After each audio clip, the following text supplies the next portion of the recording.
basika mayunduri basakara mayunduri. Unduru busaka bayundura basatu.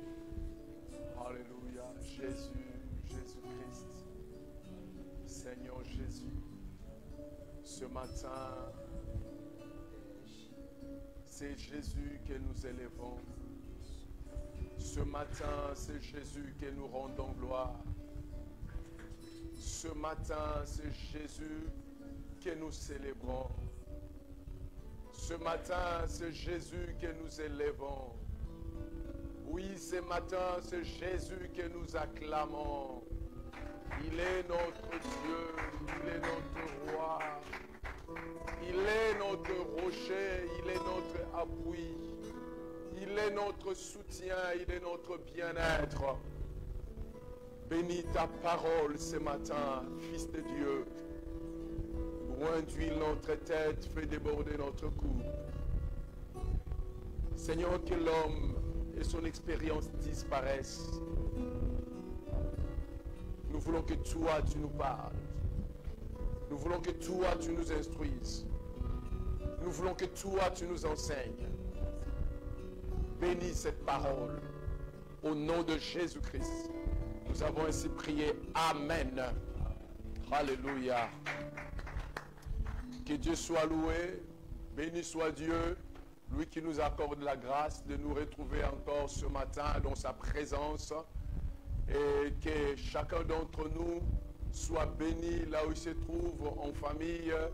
Vous qui êtes en communion avec nous, au loin, auprès, que le Seigneur vous bénisse. Nous voulons ensemble partager la parole de Dieu. Vous savez, depuis plusieurs semaines, peut-être un mois, nous sommes en train de réfléchir sur ce thème, les avantages d'une vie vécue dans la sainteté. Amen. Bien-aimés, lorsque nous vivons dans la sainteté, la sanctification, la vie de la sanctification nous apporte des avantages qu'aucune vie sur cette terre ne peut nous apporter. Voilà pourquoi, enfants de Dieu, ouvriers de Dieu, serviteurs de Christ, nous devons aimer la sanctification, nous devons désirer la sanctification. S'il y a quelque chose, je peux le dire ainsi, que nous devons convoiter dans notre cœur, nous devons convoiter la vie de sanctification. Amen. Ah oui, ça, le Saint-Esprit nous autorise. Convoiter la vie de sainteté, désirer cette vie. Lorsque quelqu'un vit dans la sanctification, enviez cela. Oh, la Bible dit n'enviez pas, mais vous pouvez envier la vie de sanctification. Alléluia. Je veux être saint comme cet homme. Je veux être saint comme cette femme. Je veux vivre dans la sainteté comme cet homme de Dieu. Je veux la vie de sainteté. Amen. Et ce matin, nous voulons partager le 5e avantage que nous apporte la vie de sainteté, la vie de sanctification. Bien-aimés, la vie de sainteté nous apporte comme 5e avantage, bien-aimés, c'est cette vie, la vie de sainteté est l'unique vie qui nous permet de garder le salut que nous avons reçu en Christ. Alléluia. L'unique vie qui nous aide à garder le salut que Jésus nous a offert à la croix, c'est la vie de sainteté. Bien-aimé, c'est une erreur de croire qu'un croyant ne peut pas perdre le salut. C'est une erreur de croire que lorsque l'on est sauvé pour toujours et que l'on ne peut pas perdre le salut. Nous devons faire très attention, enfants de Dieu.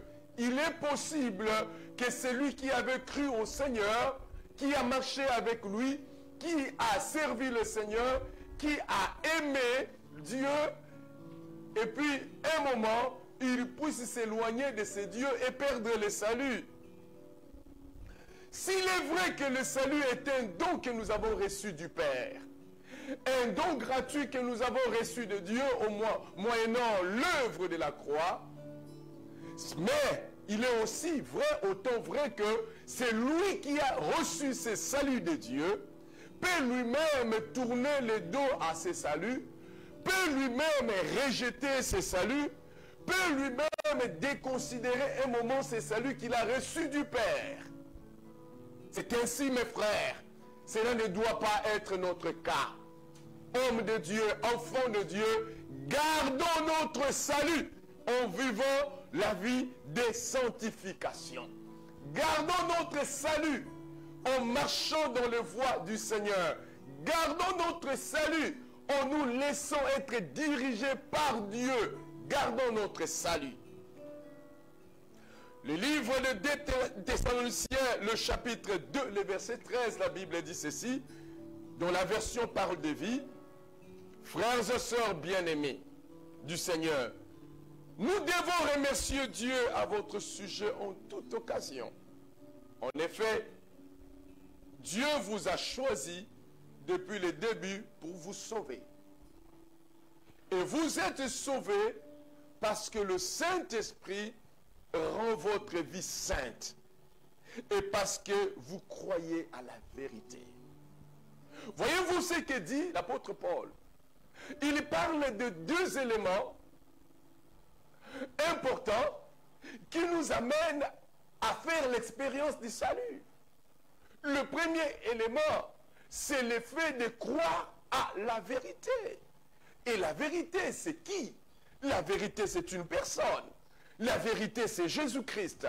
Lorsque nous avons eu à nous confier à Jésus, lorsque nous avons cru à Jésus, c'est Jésus est la vérité. Nous recevons de ce Jésus le salut. Mais pour que ce salut devienne effectif, il y a quelque chose qui doit se passer en nous. Le Saint-Esprit commencera à faire en nous, à opérer en nous, à l'intérieur de notre cœur, à l'intérieur de notre être, le travail de la sanctification. Alléluia. Le travail de la sanctification. Il est pratiquement impossible à quelqu'un, à une personne, de dire qu'il est sauvé si cette personne est incapable de vivre dans la sanctification.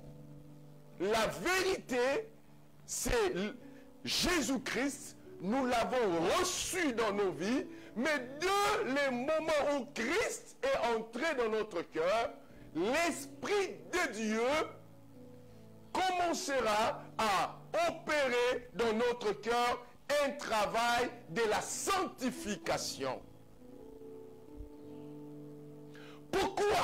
Pourquoi celui qui est sauvé doit-il garder ou sa vie doit être accompagnée avec l'œuvre de la sanctification? C'est parce que, frères et sœurs, celui qui est sauvé, à l'intérieur de son cœur, naturellement, son cœur aura tendance, par le Saint-Esprit, à s'orienter vers les œuvres ou les choses que Dieu aime. Les désirs de son cœur seront totalement tournés vers Dieu. Celui qui est sauvé, qui s'est dit être sauvé, mais dont le cœur, dont les désirs du cœur ne se tournent pas vers Dieu, dont la volonté ne se tourne pas vers Dieu, dont les sentiments, les émotions ne se tournent pas vers Dieu, en tout cas, cette personne doit faire attention. Nous croyons qu'il n'est pas sauvé. C'est naturellement que cela s'est fait. C'est naturellement que cela s'opère. Parce qu'il y a la vie de Dieu en lui. Son cœur doit naturellement se tourner vers Dieu, vers ce que Dieu aime. Nous pouvons voir cela avec Zachée. Lisez avec moi la parole de Dieu dans le livre de Luc 19, 5 à 10. Lorsque Jésus fut arrivé à cet endroit, il leva les yeux et lui dit: Zachée, hâte-toi de descendre, car il faut que je demeure aujourd'hui dans ta maison. Zachée s'est hâta de descendre et le reçut avec joie. Voyant cela, tous murmuraient et disaient, il est allé loger chez un homme pécheur. Mais Zachée, se tenant devant le Seigneur, lui dit, voici, Seigneur, je donne aux pauvres la moitié de mes biens, et si je fais tort de quelque chose à quelqu'un, je lui rendrai le quadruple. Jésus lui dit, le salut est entré aujourd'hui dans cette maison, parce que celui-ci aussi est fils d'Abraham. Car le Fils de l'homme est venu chercher et sauver ce qui était perdu. Voyez-vous cette expérience? Zachée a reçu Christ dans sa vie. Jésus est entré dans la vie de Zachée. Regardez ce qui se passe dans la vie de Zachée. À l'instant même où Christ est entré dans la vie de Zachée, où le salut est entré dans la vie de Zachée, la tendance de Zachée change. L'homme qui était voleur, l'homme qui détournait les fonds, du coup, cet homme s'est engagé à restituer tout ce qu'il avait volé. Cet homme s'est engagé à se débarrasser de tout ce qu'il avait reçu ou il avait gagné dans la malhonnêteté. Zachée a changé de direction. Cela n'a pas duré des jours, mes frères et sœurs. Cela n'a pas duré des années. Cela n'a même pas été progressif. À l'instant même où cet homme a rencontré Jésus, à l'instant même où le salut est entré dans la vie de Zachée, les œuvres de la sanctification commencent à se manifester.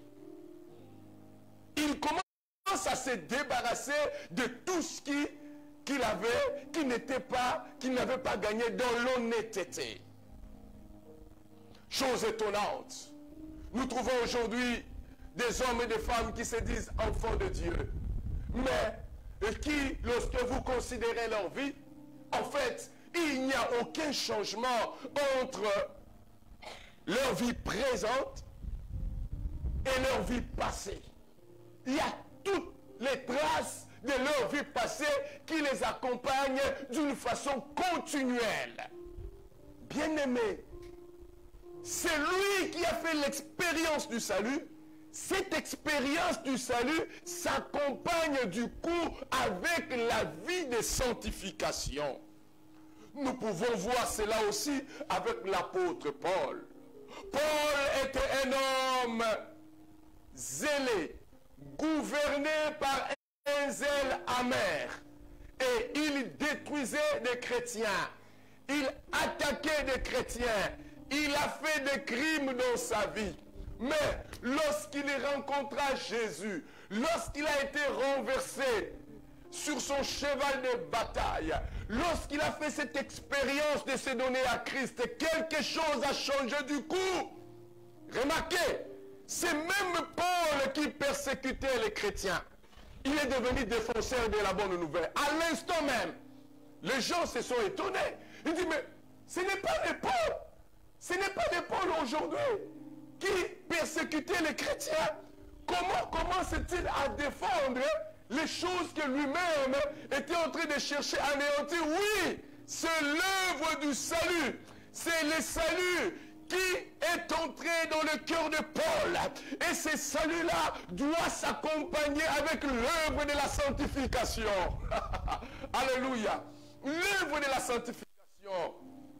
Bien-aimés, pour nous conduire à garder notre salut, le Saint-Esprit accomplit dans le cœur du croyant l'œuvre de la sanctification. C'est le Saint-Esprit qui l'accomplit. Il accomplit d'abord où? D'abord à l'intérieur de notre cœur. Sans que les hommes voient. nos tendances intérieures changent, nos sentiments changent, nos priorités changent, nos désirs changent, notre volonté change.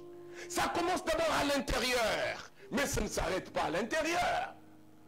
Ce qui a rempli notre cœur, c'est comme un vase. Lorsque le vase est rempli d'eau, rempli jusqu'à débordant, l'eau ne restera pas seulement dans les vases cachés. Vous allez voir, cette eau-là commence à se déborder et à couler.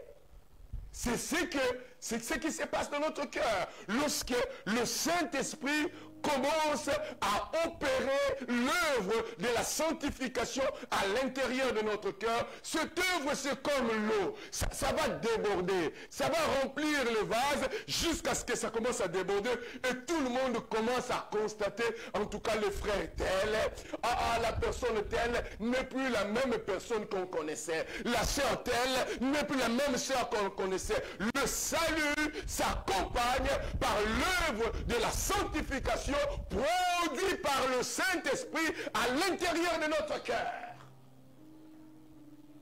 Quel est ce christianisme? Quel est ce salut moderne qu'on nous donne aujourd'hui, dans lequel il n'y a aucune œuvre de la sanctification? Quel est ce salut moderne qu'on nous donne aujourd'hui, dans lequel la sanctification n'a pas de place? On dit c'est le message de la condamnation. Mon frère, ma soeur, si tu dis que tu es sauvé et que tu ne vis pas dans la sanctification, je regrette. Parce qu'en réalité, tu ne l'es pas. Tu n'es pas sauvé.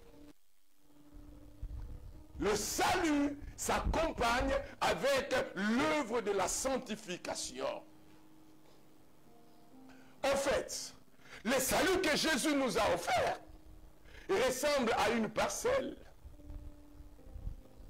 Et pour demeurer dans cette parcelle, rester dans l'enclos de cette parcelle, ce qui nous permet de rester dans l'enclos de cette parcelle, c'est l'œuvre de la sanctification.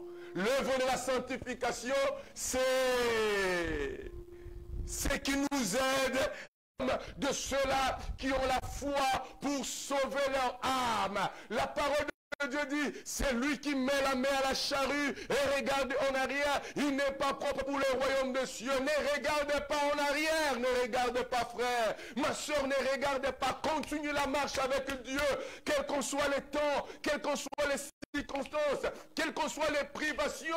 Continue la marche, car bientôt, très bientôt, la délivrance vient. Accepte de souffrir, mais ne perds pas ton salut. Accepte de manquer de choses, mais ne perds pas ton salut. Accepte d'être humilié, injurié, ne perds pas ton salut. Accepte même de connaître la mort physique, mais ne perds pas ton salut. Accepte cela. Accepte cela. Qu'est-ce qui fait que celui qui ne vit pas dans la sanctification puisse courir le risque de perdre son salut? La première chose, celui qui ne vit pas dans la sanctification, si la mort le surprend dans cette condition, bien-aimé, il va tout droit dans la perdition éternelle. Parce qu'il est écrit, sans la sanctification, personne ne verra le Seigneur. Sans la sanctification, personne ne verra le Seigneur. Si vous ne vous sanctifiez pas et que la mort vient vous prendre, croyez-moi, quelles qu'en soient les années que vous avez fait à l'église, quels qu'en soient les services que vous avez rendus à l'église, si vous ne vous sanctifiez pas et que la mort vient vous prendre dans cette condition-là, il n'y a pas de place pour vous dans la présence de Dieu, car la Bible est claire là-dessus. Sans la sanctification, personne ne verra le Seigneur. Personne ne verra le Seigneur. Le deuxième risque que la personne court, c'est le risque de ne pas être enlevé si le Seigneur vient. Souvenez-vous, qu'est-ce qu'il est écrit dans la parole de Dieu? Que Jésus-Christ viendra prendre, enlever une église qui est sans ride, sans tache. Il viendra prendre une église qui est sans souillure. Il viendra prendre une église qui est habillée. C'est-à-dire une église pure, une église sainte, une église sans tache. Voilà l'église que Jésus viendra prendre. Voilà pourquoi, en tant que serviteur de Dieu, je vous en supplie, homme de Dieu, je vous en prie, vous qui tendez à servir le Seigneur, à être dans le ministère, notre travail, ce n'est pas d'amener les gens à acclamer. Notre travail, ce n'est pas amener les gens à sauter dans l'église. Notre travail, ce n'est pas amener les gens à crier Amen. Notre travail, ce n'est même pas amener les gens dans les réseaux sociaux à liker. Mais notre travail, en tant que serviteur de Dieu, c'est de préparer les cœurs de l'église, de préparer le peuple à laver leurs robes, à circoncire leur cœur, à être prêt pour ce grand jour. Ce jour que nous ne savons quand ça sera. Est-ce que ça sera un matin, un soir, une nuit où la tempête sonnera? Nous ne savons pas. Mais le Seigneur a dit, veillez et priez. Veillez à tout temps, car vous ne savez pas quand est-ce que le Maître viendra. Quand est-ce que le Maître apparaîtra. Je vous en supplie, serviteurs de Dieu, préparez le peuple à laver leurs robes, à circoncire leur cœur, à enlever tout ce qui n'honore pas le Seigneur. Que le peuple soit prêt pour le grand jour. C'est ça notre travail. C'est ça notre travail. Voilà pourquoi Jésus n'avait pas peur de perdre les disciples. Il n'avait pas peur. Il a prêché avec puissance. Il a prêché un message fort. Tous les disciples sont partis. Et il est resté avec 12 dans son église. Et il retourne vers les 12 et dit, et vous? Pourquoi vous ne partez pas? Mais Pierre prend le courage et dit, à qui d'autre irions-nous? C'est toi qui as les paroles de la vie éternelle. Bien-aimé, la puissance, la révélation, le fait d'être serviteur de Dieu n'est pas défini par des multitudes, car le maître même des multitudes avait fui. Il est resté avec un poignet et il leur pose quand même la question, vous ne partez pas? Notre travail consiste à préparer les hommes à la rencontre du Seigneur. C'est ça notre travail. C'est ça notre travail. Bien-aimé, ce qui atteste qu'une personne est réellement sauvée, c'est la transformation de sa vie. Ce qui atteste qu'une personne est réellement sauvée, c'est le détour que sa vie prend. Ce qui atteste qu'une personne est réellement sauvée, c'est lorsque sa vie change de direction. Car si la vie d'une personne ne change pas de direction, il n'y a rien qui atteste que cette personne est sauvée. La sanctification. La sanctification. Sans la sanctification, nous perdons notre salut. Bien-aimés, plusieurs hommes et des femmes dans l'église sont dans la position des gens qui ont perdu le salut. Si la mort vient les prendre dans cette position, ils sont perdus. Si Jésus revient et qu'ils sont dans cette position, ils sont perdus. Vous nous écoutez ce matin. Dans quelle position vous vous retrouvez? Dans quelle position vous vous retrouvez en tant qu'ouvrier de Dieu? Dans quelle position vous vous retrouvez en tant que serviteur de Dieu? Dans quelle position vous vous retrouvez en tant que croyant dans l'église? Dans quelle position tu te retrouves? Es-tu dans la position de sauver ou es-tu dans la position de ceux qui sont préparés pour la condamnation éternelle? Es-tu dans la position de ceux qui seront enlevés ou es-tu dans la position de ceux qui manqueront l'enlèvement? Dans quelle position? Bien-aimé, c'est que nous devons savoir. Tout celui qui ne vit pas dans la sanctification, sa vie se trouve dans la même position que celle d'un païen qui n'a jamais connu Christ. Ah, ça te surprend. Si tu ne vis pas dans la sanctification, même si tu prononces le nom de Jésus, même si tu as la Bible à la main, même si ça fait longtemps que tu es à l'église, en réalité devant Dieu, Tu es dans la même position que celui qui n'a jamais donné sa vie à Jésus. Mais chose grave, tu es même plus coupable que celui-là. Parce qu'il y a certains qui n'ont jamais donné leur vie à Jésus parce qu'ils n'ont pas été en contact avec la bonne nouvelle. Mais toi, tu as été en contact avec l'évangile. Tu as été en contact avec la bonne nouvelle. Jour après jour, tu as été dans l'environnement de l'évangile. Mais voilà, tu as choisi de ne pas marcher dans la sanctification. Ta vie se trouve exactement dans la même position que celle d'une personne qui n'a jamais donné sa vie à Jésus. La position des perdus. Oh, avons-nous donc beaucoup de perdus dans l'église qui chantent? Avons-nous donc beaucoup de perdus dans l'église qui intercèdent? Avons-nous donc beaucoup de perdus dans l'église qui enseignent même la parole? Avons-nous donc beaucoup de perdus dans l'église qui sont des diacres, des anciens? Avons-nous donc beaucoup de perdus dans l'église qui portent les noms des serviteurs de Christ? Avons-nous donc beaucoup de perdus dans l'église? Beaucoup de perdus dans l'église. La deuxième chose que nous devons savoir, celui qui ne vit pas dans la sanctification, il s'est choisi lui-même. Il a fait le choix de tourner le dos au salut que Jésus lui a offert. Oh, quel est le choix que vous avez fait? Si vous ne vivez pas dans la sanctification, en réalité, vous avez choisi, vous avez fait le choix de tourner votre dos au salut que Christ nous a offert.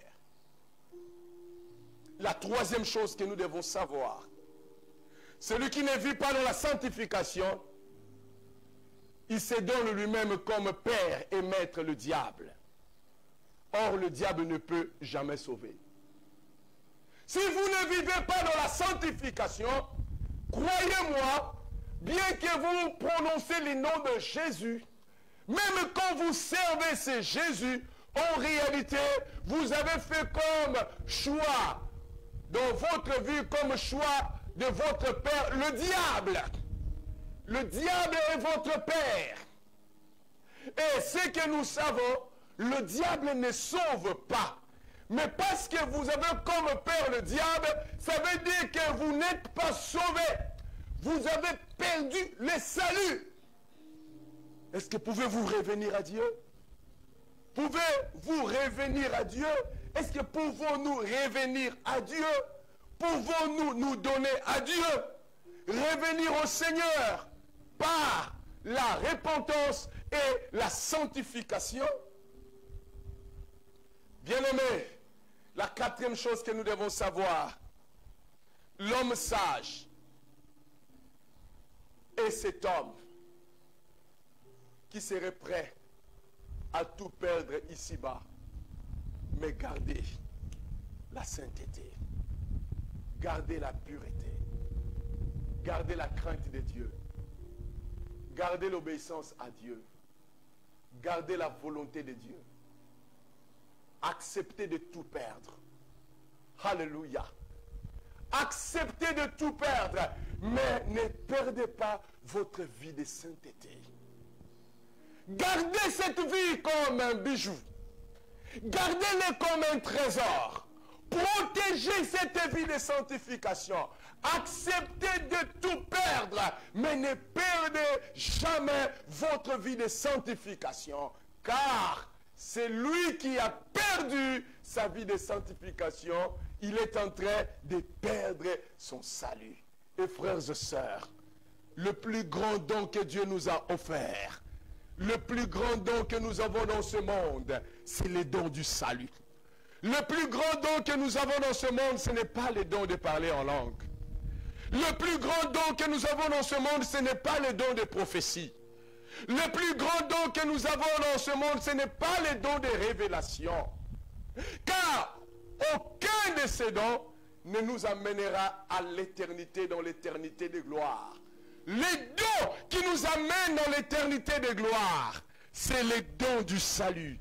Et ces dons, nous n'avons pas le droit de les perdre. Et ces dons, nous devons les garder jalousement. Et ces dons, c'est notre trésor. Et ces dons, c'est notre bijou. Et ces dons, nous devons les protéger. Vous savez, dans une république, dans un État, il peut y avoir plusieurs endroits, mais il y a l'endroit le plus sécurisé, c'est là où se trouve le président de la République. C'est l'endroit le plus sécurisé. Voilà pourquoi, comme aux États-Unis, son avion, on appelle c'est la Force One, la première force. Amen. Force One. Parce que c'est le premier appareil à protéger. La première force à protéger. Et notre force One, c'est notre salut. Notre force One, c'est notre salut que nous devons protéger. Oh, frères et sœurs, protège ton salut. Alléluia. Protège-les, protège-les, protège-les. Frère, ne permets pas à l'ennemi de détruire ton salut. Il peut attaquer ton salut. Il peut frapper ton salut, mais qu'il ne le détruise pas. Car ton salut est ta force One. Oui, il faut mettre tous les bactéries en jet, les missiles, les avions, les bombes, les GIAS, les commandos pour protéger la force One qui est mon salut. Est-ce que tu peux dire avec moi, je ne perdrai pas mon salut au nom de Jésus. Je garderai mon salut dans le nom de Jésus. Quels que soient les temps et les circonstances, mon salut est ma force One. Je ne les perdrai pas. Je les garderai dans le nom de Jésus. Le Saint-Esprit est mon soutien pour garder mon salut. Oh, que je manque de nourriture, que je manque de vêtements, que je manque le mariage, que je manque les maisons, mais jamais je ne perdrai mon salut. C'est ma force One. Je les garderai, je les protégerai dans le nom de Jésus. Je les sécuriserai dans le nom de Jésus. Est-ce que tu peux prier avec moi? Oh, Robo Sotori Bayet. Oh, prie, prie, prie, prie, prie, prie le Seigneur. Et Kontora Bayet. Et Ondorobo Sotori Bayet. Et Kantaraba Sataraba. Oh, Saint-Esprit, donne-nous à garder notre salut. Donne-nous à garder notre salut. Saint-Esprit, aide-nous à garder le salut. Saint-Esprit, aide-nous à garder le salut. Saint-Esprit, aide-nous à garder le salut. Saint-Esprit, aide-nous à garder le salut. Ondorobo Sekarit. Oh, Kontoribaye Kenterebeot. Oh, Kontorimaye Kentoribachet. Oh, Kontoribaye Kerebesot. Oh, donne-nous à garder le salut. Saint-Esprit, donne-nous à garder le salut. Saint-Esprit, donne-nous à garder le salut. Saint-Esprit, donne-nous à garder le salut. Je m'aimerais prier. Toi qui n'as jamais donné ta vie à Jésus, le Seigneur a besoin de toi. Tu peux dire, Seigneur, j'ai besoin de toi. Seigneur, entre dans mon cœur. Seigneur, j'ai besoin de toi. Seigneur, j'ai besoin de toi. Et il viendra, il entrera dans ton cœur. Prie avec moi. Alléluia, Seigneur, je te confie ce bien-aimé. Oh, il a besoin de toi. Entre dans son cœur. Trouve des places dans son cœur. Règne dans son cœur. Domine dans son cœur. Jésus prend place dans son cœur. Je te confie ce bien-aimé. Seigneur, je te confie également tout cela qui commençait à se reculer, à rentrer en arrière. Seigneur, ramène-les dans tes voies. Ramène-les dans tes voies. Ramène-les dans tes voies. Ramène-les dans tes voies. Ramène-les dans tes voies. Ramène-les dans tes voies. Ramène-les dans tes voies. Ramène-les dans tes voies. Ramène-les dans tes voies. Jésus, merci Seigneur. Gloire et louange à toi Seigneur. Honneur à toi Seigneur.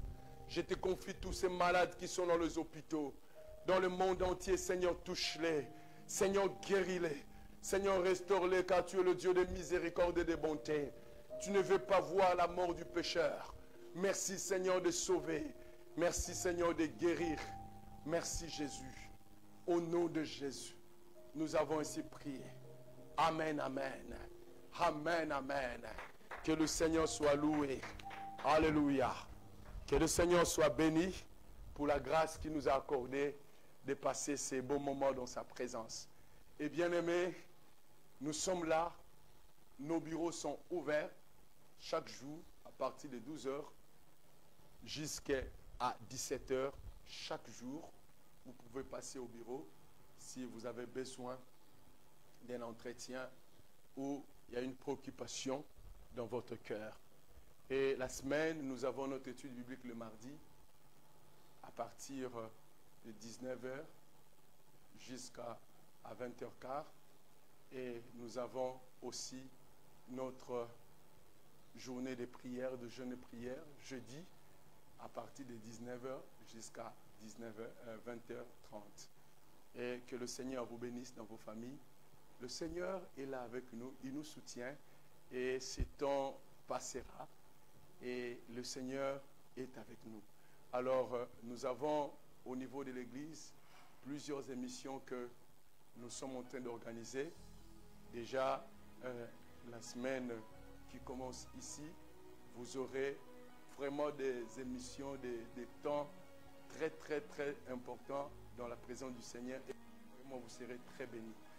Et merci pour tout cela, membres de la parole de vie Montbelé, qui continuent à soutenir l'œuvre de Dieu ici. Que le Seigneur vous bénisse pour votre soutien qui nous permet à continuer à travailler même dans les lives. Et nous avons encore besoin de cela et que le Seigneur vous bénisse en famille. Et nous nous voyons le long de la semaine. Soyez bénis, que le Seigneur soit dans notre nation et que sa grâce soit avec nous. Merci. Oh.